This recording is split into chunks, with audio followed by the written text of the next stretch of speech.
Hi, everyone. Thank you for joining our Ask an Expert webinar today on the topic of Proficy Suite Cybersecurity by Design.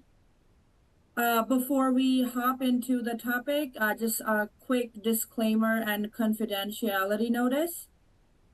And some housekeeping items. So if you have any questions for our our presenters today, please enter them on the Q&A button, and we will answer them in the end. If you have any technical issues and you need to contact our team, you can do that with the hands button. You will also see on your navigating tool. You can also access additional resources relevant to our webinar today with the hyperlink button you have on your tool. If you need to contact our speakers, you can also do that with the number 4 button on the screen. If you need any technical assistance, you can do so with the question mark button. And then finally, we have a quick survey in the end, just so that we know if you have any further questions for our presenters, they can reach out to you accordingly.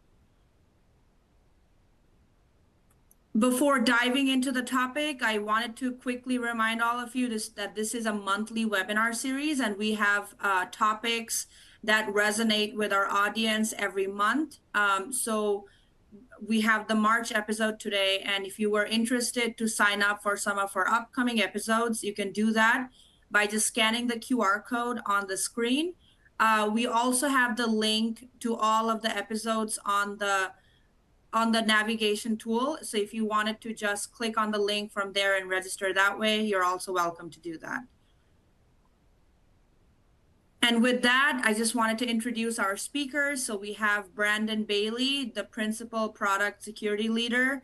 And then we have Cassio Silva, who's a Senior Business Consultant at Velotic, which is where Proficy is now a part of. And Cassio will cover a little bit more about what it means for Proficy to be part of Velotic moving forward. So with that, I'll pass it to Cassio. Thanks, Aroni. Hi, everyone. So let's start by talking a little bit about Velotic, our new company. And as many of you already know, TPG has acquired GE Vernova's Proficy manufacturing software business. And we are very excited to have reached this agreement, since this is going to position Proficy for, let's say, a long-term independent success as part of a focused pure play software company. And TPG brings deep experience in scaling innovative software business. So this kind of expertise gives us some strong confidence in the future of this portfolio.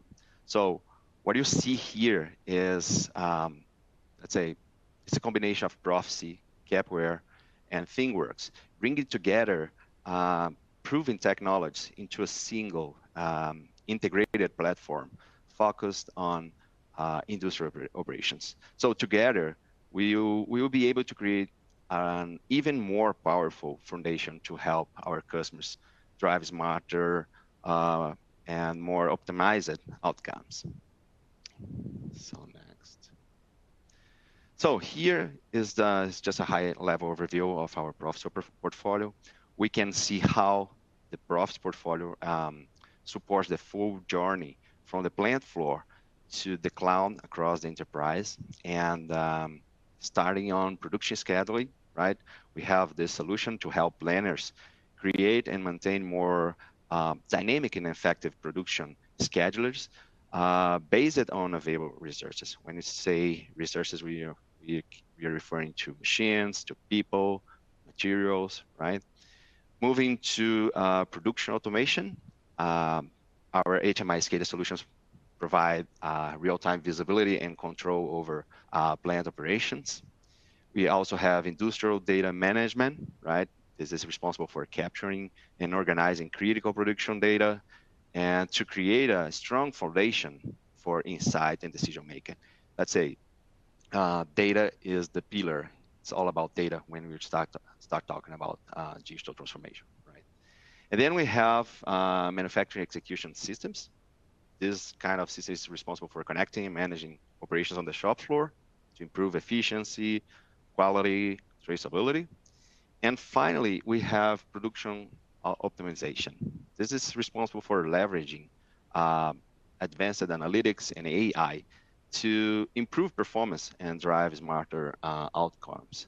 So together, all of these capabilities form an integrated portfolio that connects every layer of manufacturing production, enabling this is about enabling better visibility, control, and optimization across the entire enterprise. So let's take a quick look at today's agenda. First, we will cover our cybersecurity organization, how we are structured, and how we approach security across the business. Next, we will walk through our secure development lifecycle, outlining how security is embedded into our products from the ground up. We will also cover our defense and depth approach, how we embed security by design across the platform, how we use layered protections, and how we minimize attack surfaces. Right? And after that, we will touch on the NIS2 initiative, which focus on our collaboration with customers, alignment between cyber and engineering, and bringing best practice for secure development and deployment. From there, we will bring it all together by looking at how we are securing the Proficy portfolio specifically. And finally, we have some time at the end for any questions. Okay. So that said, I will now hand over to my colleague, Brandon. Yeah, thank you, Cassio, for that background. I think I want to start with what is product security. And ultimately it breaks down, and product security ensures that customers, which is ultimately the audience of this call, can trust products. And we do that by embedding security into the architecture, development, and ongoing operations. So it's a very different, organizational skill set than your traditional cyber. So just keep that in focus when we talk about like what my role is here, and then the things that we're doing to make that possible. So we're going to go briefly over the organization structure. And here what we have is we like our pillars. So we have our planning pillar, which is that very early secure by design. So we're embedded in the design phase and the architectural decisions that are being made to ensure that when we go into the operational phase, we know that the architecture is secured, and then we have a tiered approach of how we can monitor that environment. My core focus is on the product. So that is the actual development of the product, making sure that from the source code to the deployment is in fact secure. We handle the incidents. So my team also operates our PSIRT, the Product Security Incident Response Team. We work with the teams, whether we find a vulnerability or a customer reports to us a vulnerability or a researcher reports to us a vulnerability, the defect management of that. So the entire life cycle of reporting through resolution and communication to customers of those findings. And we also run an internal red team that does regular penetration tests against our own products. And then of course that loops back into the defect management process. And then on the engineering side, we embed with engineering to ensure that security is taken into account, even as it's being developed, but also new features and new releases. So from the beginning stages of the architectural designs all the way to feature development and future releases as they continue to build, as well as securing, monitoring, and overall ensuring the hardening of the actual hosted environments themselves. And then the other underlaying of that is our risk and compliance team that ensures through the entire life cycle we're meeting our objectives when it comes to the different compliance frameworks and audit frameworks that we are entrusted to uphold. And so we're going to talk about why cybersecurity, and hopefully everybody on this call understands the importance. But again, going back to those pillars, we secure not only the infrastructure of the on-prem and cloud offerings, but the underlying software itself. So very much a defense in depth approach. If the software itself is not secure, all it takes is one layer of compromise to lead to multiple cascading effects. So we really focus on the entire life cycle of the product. And here's just some of the top challenges facing customers. And in the context of these products, it's really targeted malware, workforce challenges, regulatory pressure, cyber war comes into play with nation states going at each other.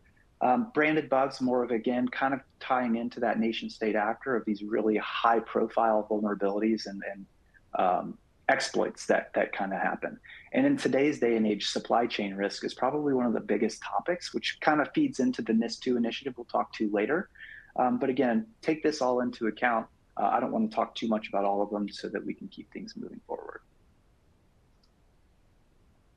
And this data is from 2023, but ultimately the share is probably very similar today. We don't have the updated numbers, but as you can see, manufacturing software is a big share of cyber attacks. And there's probably a number of reasons for that, but I think number one, if you look at in the context of some of these others, manufacturing by default, it tends to be more publicly facing. It has a bigger exposure, bigger exposure window.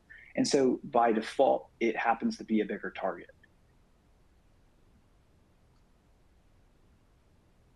So let's dig in a little bit deeper on the secure development lifecycle. So here you can see the inner piece of this is ultimately the software development lifecycle. So you have your requirements gathering, your design phase, development phase, testing phase, and deployment phase. And that is what we would consider the software development lifecycle. And then the outer ring in the darker green is kind of that secure software development lifecycle. So in the requirements phase, we not only do we embed and ensure that architectural designs and data flow diagrams are well documented and looked through from a security lens, but we also provide training at that level. So number one, the next time we have to do it, we start our baseline as higher. And from there in the design phase, that's typically where we'll do, so if you start with the data flow diagram of the idea, and you have your architectural reference diagram, then we'll do a risk assessment, even on the concept. So we'll walk through and do a threat model based on that. And again, so going into the development and the design phase, the threat models are all kind of taken into account there. And then the testing phase, this goes into development as well. So again, these are kind of ongoing at all times, but security scanning is a big important part of what we do. And number one reason is it's best to catch vulnerabilities early. So we utilize a number of different tools, so static analysis, software scanning, dynamic analysis, and then OSS, open source security, which in the industry is typically considered as software composition analysis. And that's looking at your open source components, not only from a vulnerability standpoint, but also from an intellectual property standpoint. We don't want to incorporate open source software that's licensing is too strict and therefore would put our intellectual property at risk. And so it's important to take that into account. Dynamic analysis is it's almost an automated pen test. We wouldn't consider it as in-depth as our pen test, which is why we still have them. But DAST gives you a good starting point that you can do through your continuous integration and continuous development lifecycle to catch problems earlier in the lifecycle, so that once you get to the penetration test, which is your ultimate gate before release, there should be fewer surprises. And that way those teams that are highly skilled are not overburdened with I guess we'll call it low-hanging fruit that they could have been caught earlier. And static analysis is really looking at line by line the actual source code that we develop internally and looking for any number of anti-patterns in development, looking for your OWASP top 10 type of vulnerabilities, so cross-site scripting, SQL injection, and again, pretty easy to identify through an automated means, which then brings us into the deployment phase. And prior to deployment, we have our cyber lab do an actual penetration test to detect any of the real serious vulnerabilities that we will then remediate prior to release. And so as we go into the penetration test, the inherent, I guess, setup internally to our product teams is we have a cyber research lab. And that's what we consider our red team. It's filled with researchers that not only penetration test our products, but also our supply chain in many cases. So they will look at open source components that we're relying on that could have a big business impact. And they'll do penetration tests against those products as well. And they have many research and CVEs published to their name, which really just, again, the high tide lifts all ships. So if we secure our products, but we're dependent on a dependency that isn't secure, that could ultimately lead to our compromise. And so we try to evaluate where possible the entire supply chain. And they're really good at their job. And ultimately, if you were to submit a vulnerability finding through our PCERT process, what ends up happening is my team will intake it, we'll triage it, we'll coordinate with the appropriate internal product team and engineering team, but then we will also leverage our cyber lab to verify and validate that finding. Because there are some times where it's deployment dependent and it has nothing to do with the underlying product, but then we'll all work together. And then as well, in a case where it is a true positive and the engineering and product teams attend to it, then we will have our cyber lab verify that it is fixed before we release the patch. And this is an overview of kind of going back to that secure development lifecycle and why we do things at every stage.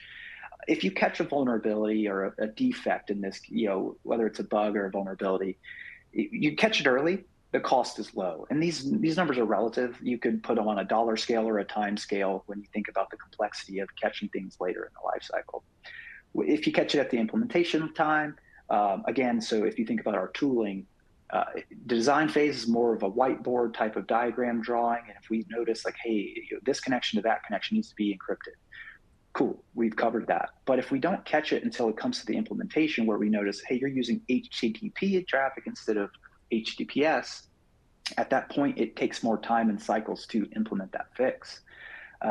Testing and validation is another thing where, look, we want to catch things before the red team has to catch them. It would be a perfect world if our red team never found vulnerabilities. But at the end of the day, it's a far higher cost at catching at that point because they're in the process of releasing that software, and therefore release dates get pushed, and customers, you all are disappointed because you were expecting to release, and then we have to delay it for vulnerabilities. So the cost goes up. And of course, the worst case scenario is something does get past all of those gates. It's found in production, gets reported, and then it spins off that whole PCERT process where we have to re-engage everybody, which not only takes time in that moment, but it's also taking away time from that next version that's going to be released, right? Because they can't work on that if they have to go back and fix issues from previous releases. So ultimately, from a product security standpoint, it's much better to catch a problem earlier than later. These are just an overview of some of our certifications. So ISO 9001, 27001, 27017. And I won't keep reading because you can all do that yourselves. But I think if you have any questions about these, you can definitely reach out to the company. All right, let's look into defense in depth.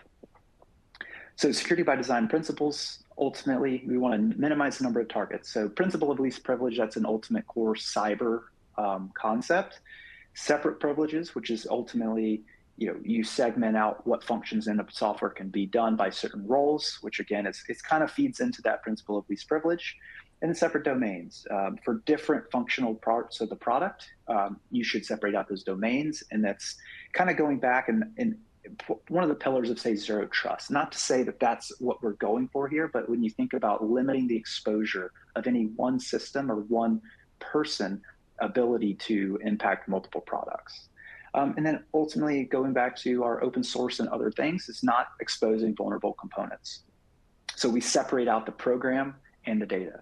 We separate trusted and untrusted zones, minimize the number of entry and exit points. It makes everybody's life much easier if there's minimal entry points. And number one, like documenting what those are so that everybody involved, to include the customer environment, knows what to monitor. And if anything's outside of that scope, they know that there's a problem.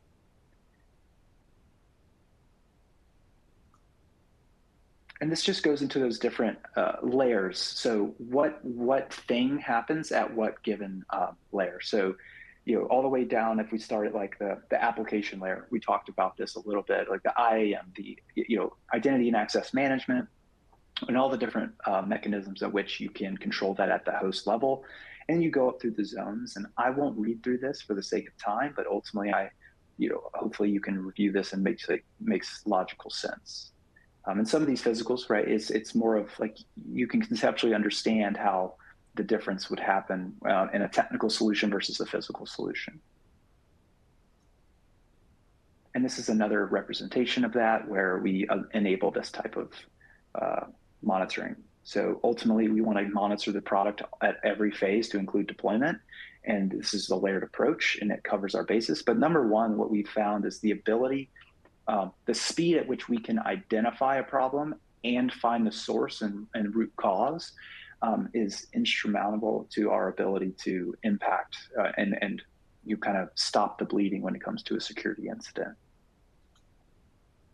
And these are some of our customer resources. So I do ask you all that it's a great resource. And then also, reach out to your business points of contact if there's some more information that you want to see here. I kind of went over earlier what is product security, and I think that's an important concept to separate from enterprise cyber and product cyber. Is our customers ultimately are the business's customers. With the biggest security point that a customer of Velotic for the Proficy suite is the product itself. And so product cyber is, we want to hear from the voice of the customer, and the customer in this case is not internal. It is the actual customers. What do you want to hear more of? What do you want to see more of? And what more can we provide for insights to make you feel more comfortable? We'll touch briefly on the NIS2 initiative. This is something coming out of the EU, and ultimately the objectives are to raise the overall cybersecurity baseline, harmonize security requirements, improve resilience in critical sectors, which we would find ourselves in, and then strengthen ultimately the incident reporting, supervision, and enforcement with clearer rules. And it's an interesting touch point that I think overlays really nicely timeline-wise with the EU Cyber Resiliency Act. And so, the Proficy suite is working through the compliance with the EU Cyber Resiliency Act, which ultimately will make us compliant with the NIS2 initiative, which raises the bar of security much higher. And the biggest thing, and to touch on the NIS2, is that vulnerability reporting requirement. And so it becomes a requirement of known vulnerabilities to be reported not only to the EU, but to customers. So that becomes a legal objective that we have to comply with. And I think it will lead to greater cyber outcomes across the board. Not only, in this case, NIS2 is more about critical infrastructure, but EU Cyber Resiliency Act is any product with a digital element. So of course that includes software. So I think it will raise the security bar across the globe. And some of our, just real quick, partnerships, common goals across cyber and engineering, right? We work across the organization, and this is one of the biggest challenges with cyber or product security is we have to lead through influence. We don't have direct agency over product or engineering. Our job is to ensure we find the problems, report the problems, and see them through. And so it really comes down to relationship building and the human element. And we obviously follow best practices for secure development and deployment.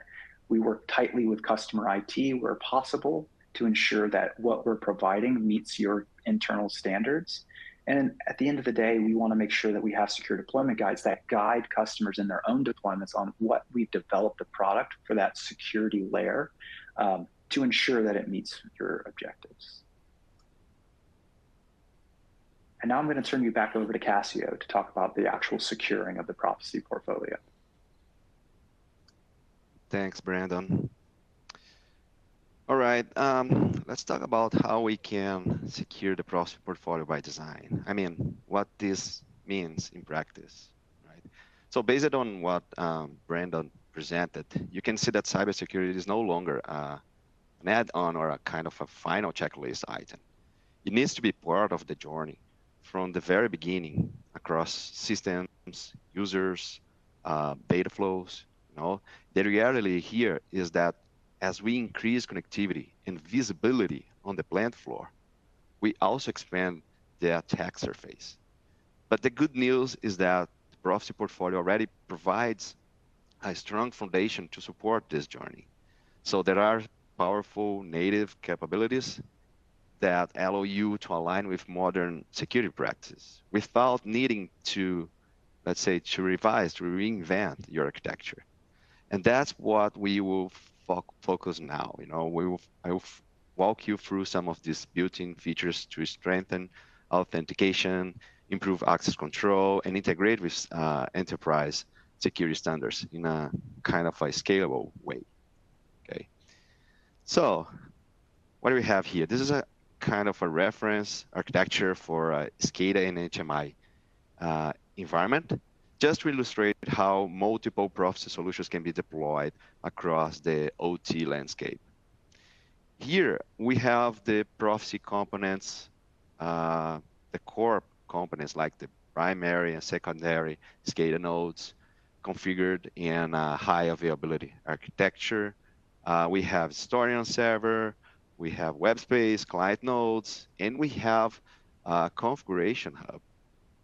Configuration hub plays a very important role in this architecture. What I want to emphasize here is the centralized configuration management approach as one of the key strategies in modern Proficy deployments. So with Proficy Configuration Hub, you have a single centralized place to configure and manage multiple applications across the environment.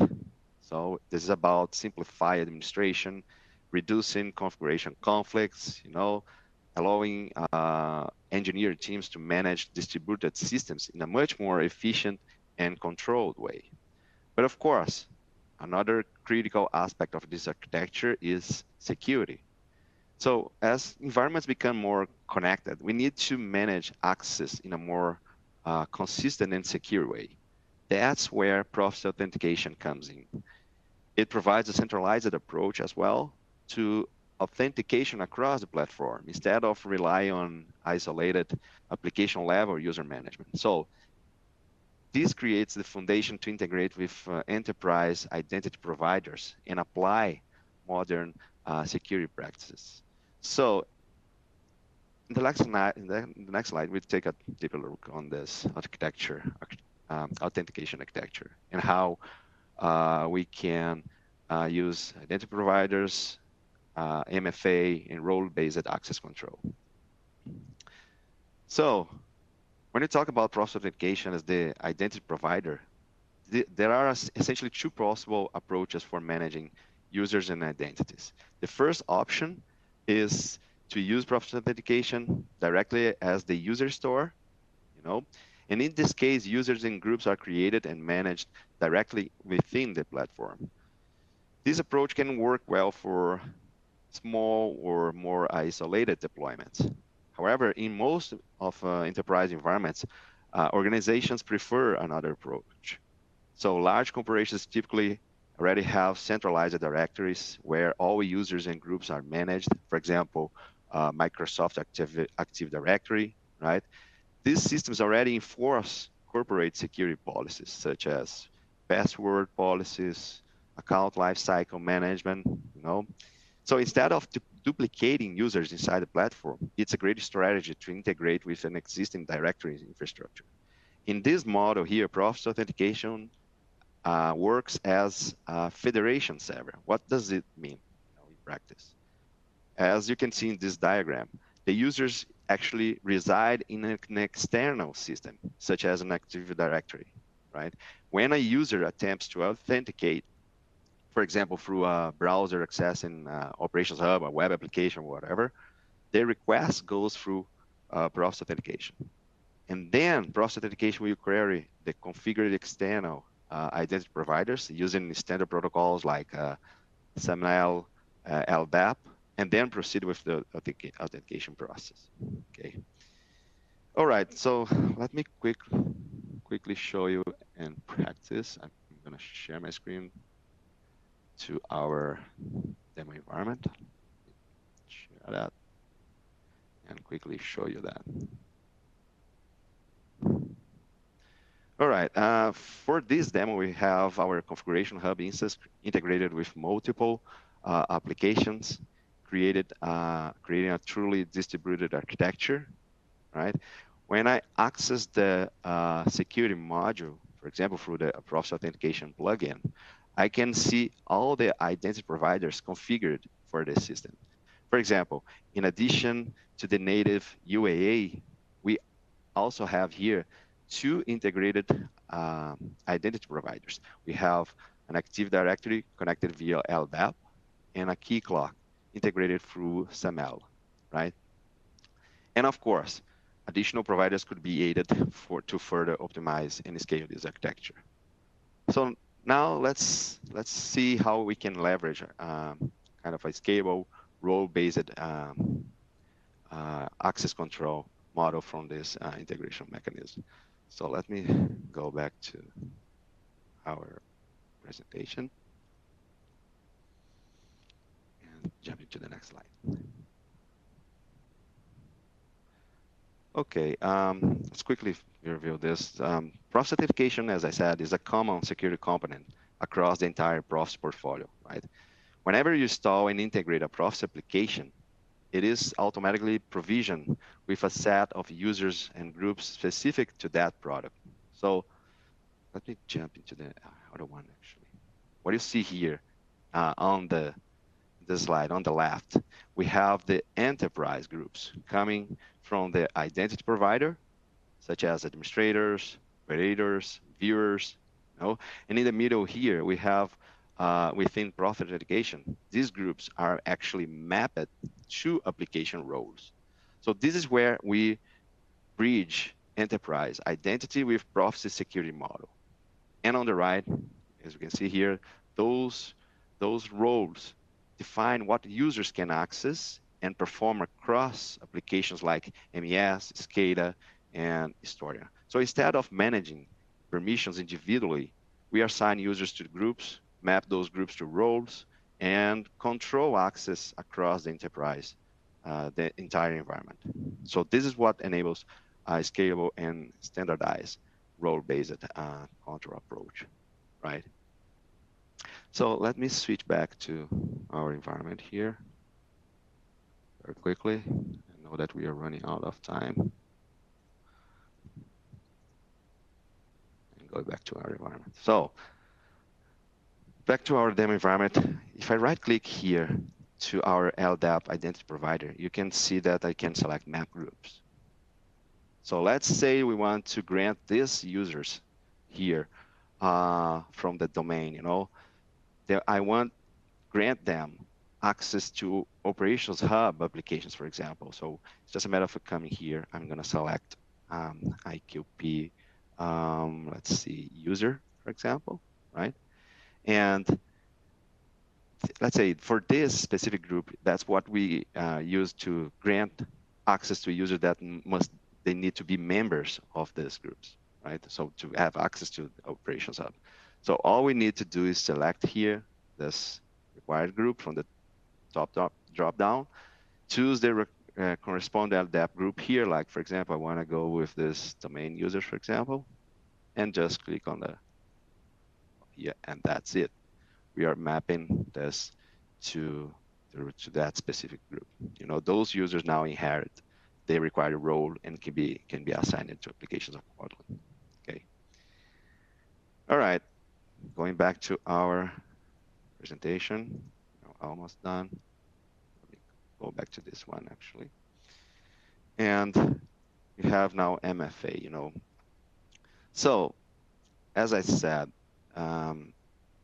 we saw how Proficy authentication can federate with enterprise identity providers, right? And one of the major advantages of this integration is the ability to enforce multi-factor authentication, or MFA, right? As shown in this diagram, the authentication process still begins the same way.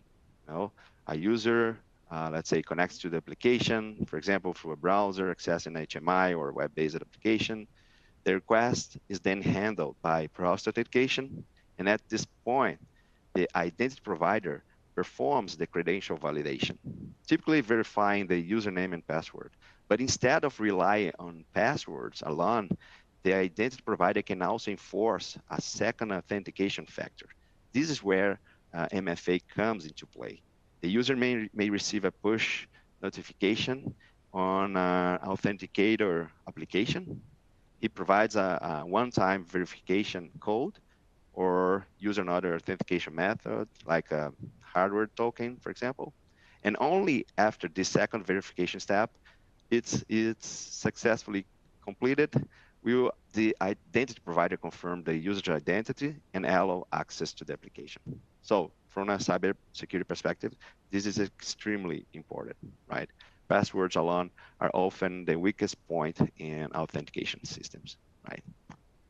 And another important point here illustrated is that the MFA is enforced by the enterprise identity provider, not by the application itself. Okay. So going back to our environment again.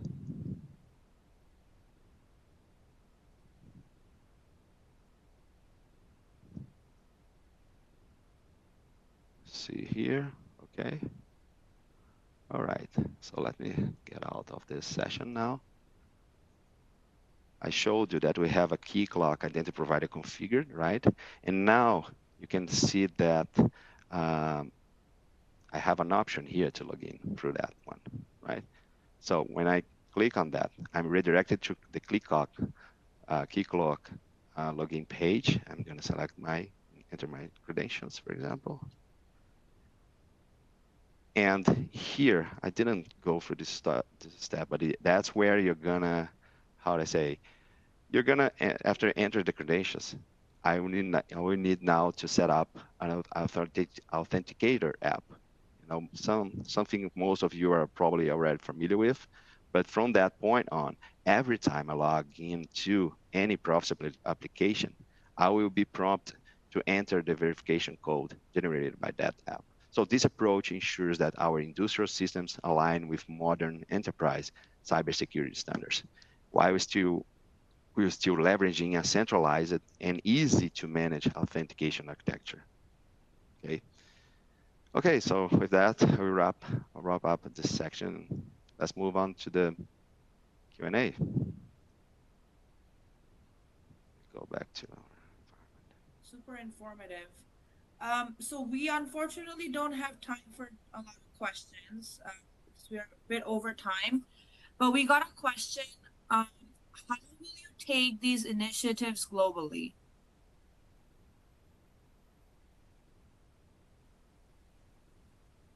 Either Cassio or Brandon want to answer that?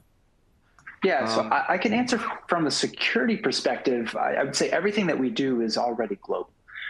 The business, it's a global business. It's a globally selling product. So everything that we do is with that in mind. So I don't know specifically which initiatives you're speaking to, but in general, all the work that we do is globally focused. My team is global, and obviously the developers and everything that we do is taken into account with a global mindset.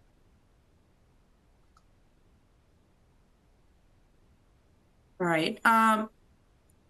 Any other questions? Any last minute question from anybody? You just have to put it on the Q&A, under the Q&A section.